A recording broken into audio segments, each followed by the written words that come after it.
Hablando de la Unión Europea, estábamos buscando esta respuesta de Putin a Macron después del discurso de ayer. Le recuerda cómo terminó la invasión de Napoleón. Escuchen ahora sí la respuesta de Putin a Emmanuel Macron. Нет, у меня даже не вопрос социальный, а вопрос такой вот, связанный с сыном. Ну, ладно, мне трудно комментировать. Парни, конечно, герои, что там, сознательно, когда идут на гибель, чтобы спасти жизни своих товарищей. Но я не знаю, это мне кажется, ну, наверное, во многих странах, наверное, это возможно, но только в России, мне кажется, это возможно в таком вот виде. Да. Это, конечно, характерно для нашего народа. Характерно для нашего народа. Здесь вот говорили про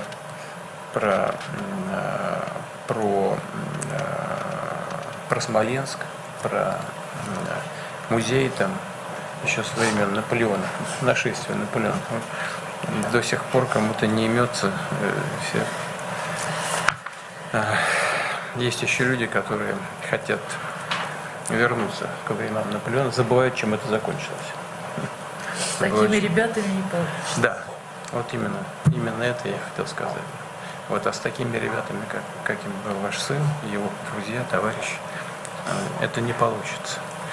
На самом деле все ошибки наши. Oyentes de esta respuesta a este palo de Vladimir Putin a Emmanuel Macron, quiero saber también cuál es tu opinión, Emiliano. ¿Cómo ves este choque entre Rusia y Francia, esta tensión también dentro de la OTAN? ¿Estamos ante un momento histórico? ¿Es uno de los momentos más complicados en lo que concierne a la geopolítica? Ojalá sea un momento histórico, pero cuando digo el ojalá o el deseo es que la Unión Europea ya no solamente despierte y que sea consciente de en qué posición se encuentra, sino que tome medidas reales y efectivas.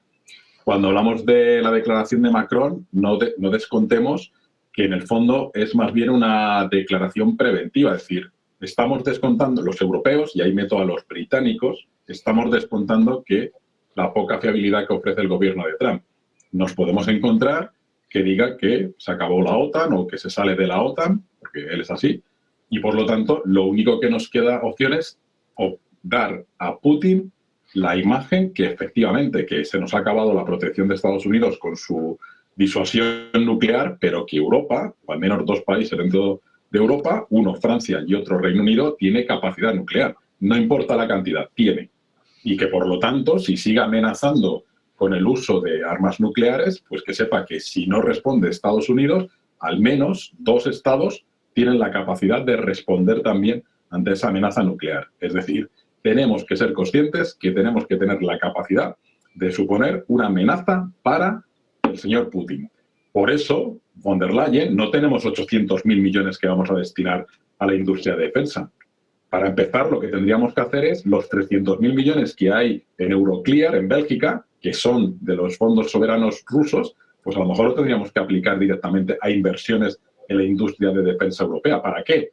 Para acelerar todos los procesos y que, por lo tanto, antes de que ocurra otro tipo de acontecimiento, al menos tener esa capacidad disuasoria. Porque si sumamos todos los ejércitos, desde el punto de vista humano no hay problema, porque tenemos incluso más que Rusia, pero solamente con los 900.000 ucranianos ya estamos aproximándonos al número de soldados rusos. Tenemos más aviones, tenemos más tanques. Es decir, que si unimos todos y los hacemos interoperables, pues en el fondo debemos ser una amenaza también para Rusia ante la eventualidad de que no solamente se conforme con atacar como ha atacado a Ucrania, sino que pasa a Moldavia o a las repúblicas bálticas, que son las que más preocupadas están. Es decir, que no lo veo como una cosa de locos que Macron diga que tiene armamento nuclear disuasorio y que en su caso estaría dispuesto a ceder ese armamento nuclear a Alemania. Alemania, que también el nuevo canciller, cuando entre realmente en gobierno, pues ha dicho que tiene independencia de Estados Unidos, y para eso Alemania tendrá que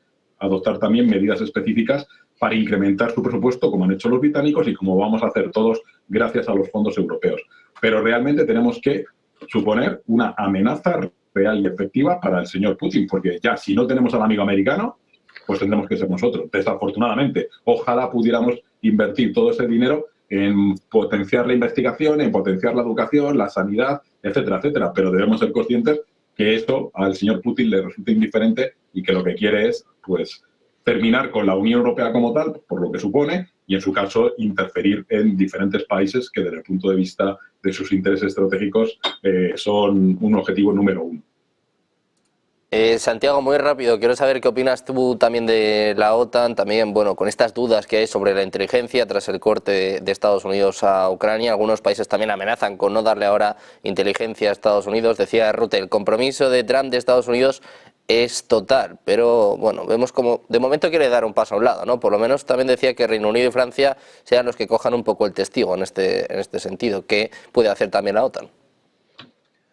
Bueno, teniendo en cuenta que la OTAN es un invento de Estados Unidos para asegurar la Pax Americana en el continente europeo y evitar que el comunismo soviético penetre hasta Lisboa, que eso era básicamente oficialmente el discurso de la OTAN, aunque oficiosamente, pues se ha visto en la guerra de Ucrania, el discurso de la OTAN era Rusia afuera, Alemania abajo y nosotros, Estados Unidos encima. Lo que ocurre es que con la administración Trump, pues en la Segunda Guerra Fría ya no caben las interpretaciones geopolíticas del siglo pasado, de la Primera Guerra Fría. Ahora el gran enemigo de Trump es la República Popular China, el comunismo no está en Moscú, está en Pekín y se organiza mediante nuevos bríos y nuevas formas de desarrollo tecnocientífico, el socialismo con características chinas, pero parece ser que el discurso anticomunista y rusófobo de la buena parte de la Unión Europea, teñido de fundamentalismo democrático, en el sentido de que la democracia liberal es el sumum de los sistemas políticos que han existido jamás y todo lo que no sea exactamente una democracia liberal, pues es un infrasistema político que merece ser postergado o incluso destruido, pues teniendo en cuenta todo eso, yo creo que esos discursos son dimes y diretes muy parecidos a los que tienen Trump con Zelensky. Da exactamente igual que no se que se comparta o no, en teoría, cuestiones de información de inteligencia entre Estados Unidos y el resto de naciones de la OTAN, en este caso de la Unión Europea. Porque por una parte lo que digan unos líderes políticos irá por un lado, supuestamente discurso ideológico, y por otro pues están los propios servicios de inteligencia. Es decir, las capas y ramas de poder de los estados son quesos de Gruyère, están llenos de agujeros y a través de esos agujeros penetran, pues en el buen sentido de la palabra, geopolítico, pues todos los servicios de inteligencia del mundo. Creo que a nadie se le descubre el Mediterráneo si entiende que, por ejemplo, en suelo español no solo operan, evidentemente, servicios de inteligencia estadounidenses, sino también franceses, alemanes, rusos y, por qué no decirlo también, marroquíes a través de ese fenómeno migratorio marroquí, porque de los casi 900.000 marroquíes que hay en España, no podemos descartar que muchos de ellos sean personas que directa o indirectamente sean gente que actúa como servicio de inteligencia. Esa información se comparte de una manera habitual y constante, de manera notable se ha hecho desde muchas décadas.